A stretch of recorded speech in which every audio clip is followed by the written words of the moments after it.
The latest member of Skoda's super clever, super practical family of SUVs has finally arrived, and this time it's a proper 7-seater. We first saw it at this year's Paris Motor Show, and now we've got a chance to get behind the wheel. Meet the 2017 Skoda Kodiaq.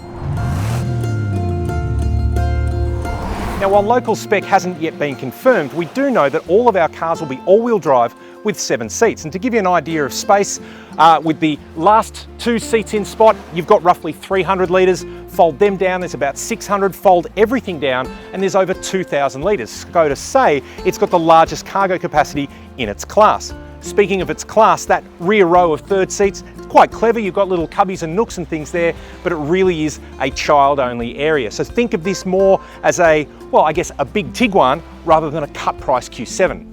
Now, being a Skoda, there's lots of clever stuff. You've got a light that acts as a torch. You've got a double-sided boot mat. You've got a place to store the cargo blind when it's not in use. There's even a space saver spare under the floor. Right, well, in the middle row here, this car's got optional leather, by the way. The seats are split 40-20-40 when you fold them down, and they're on a 60-40 rail and can slide back and forth to give your rear passengers more room or your middle passengers more room.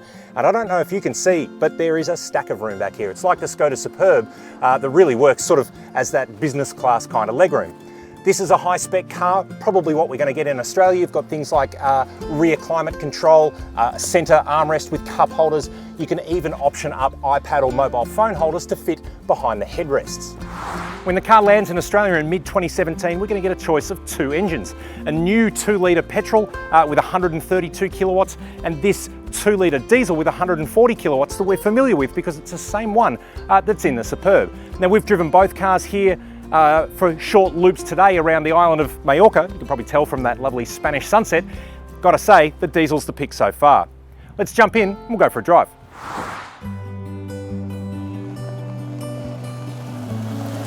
All right, well, the first thing you'll notice about the Kodiaq is that it's actually a really good space.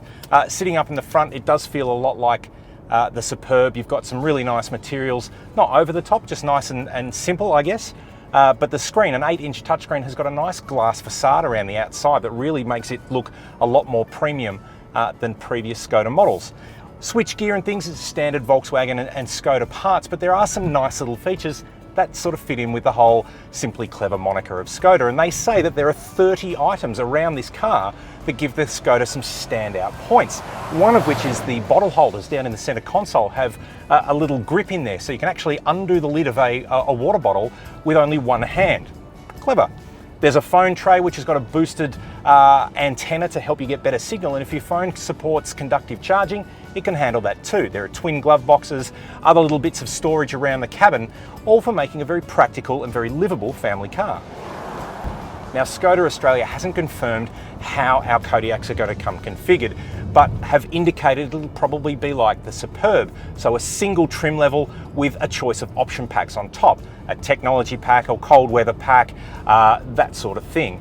As far as the technology that is available, either standard or optional on the Kodiaq, you've got your full suite of driver assists. We've been using the adaptive cruise and traffic queuing functions today. The very clever touchscreen with navigation and all of the DAB radio and all of your standard telephony and audio support. It's got some pretty cool features that are, well, sadly optional, but it's one that I would certainly get. You can pipe your audio using the car's Bluetooth microphone through the speakers in the back, so you can yell at the kids without having to yell at the kids.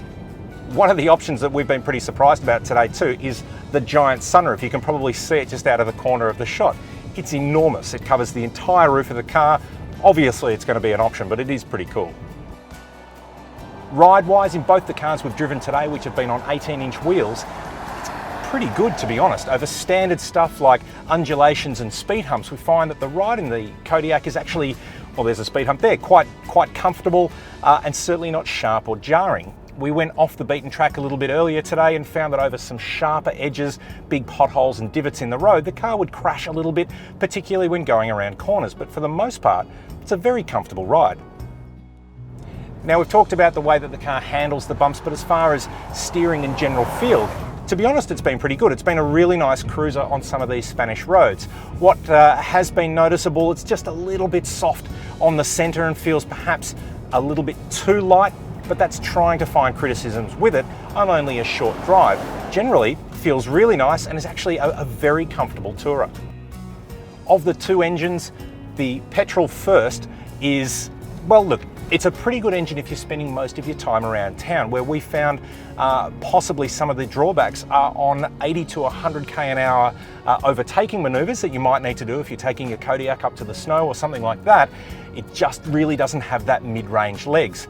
The diesel, however, feels a lot more punchy, certainly in that role, but you do have that trade-off in being just that little bit more expensive to buy with the diesel versus the around town punchiness of the petrol. So it is a bit of a trade-off, but to be honest, right now, if we've got to choose one, we're going to go for the diesel.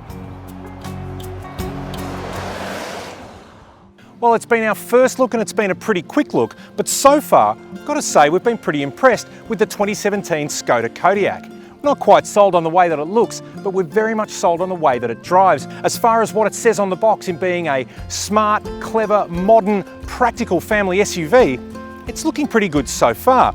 The Kodiaq is due to land on local shores in midway through 2017, and obviously at that time we'll know local spec and local pricing and can match the new Skoda up against its well-established competition to see how it fares in our local market.